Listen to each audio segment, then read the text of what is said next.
মামা সম্পর্কে হয়, তার কাছে জিজ্ঞাসা করলাম আজকে যদিও এ মাসের শেষ তারিখ, 1 তারিখ থেকে আবার বই দেবে, তা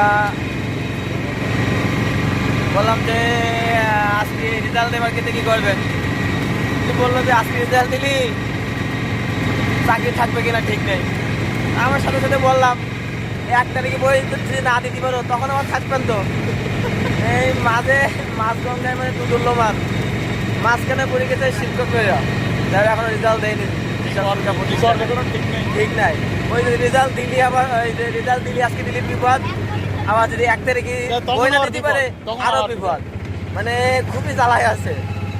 2-3 বিপদ একসাথে নাই। হ্যাঁ, ওই আর কি এখন এরকম ঝামেলার ভিতরে আর না পড়ে রেজাল্টটা দ্রুত দিয়ে যায়। না না দ্রুত দেওয়ার থেকে আমার মনে হয় ওই রেজাল্টের সাথে সাথে বইও দেখ, সাথে দেখ। হ্যাঁ, তাহলে আজকেও সমাধান হলো, ছুটিও কাটাতে পারলো, সবকিছু হয়ে যায়। 1 তারিখে বইও দেওয়া হলো, হ্যাঁ, চাকরিও বেশি গেল। এটাই ভালো হয়। হ্যাঁ, এটাই এটাই ধন্যবাদ।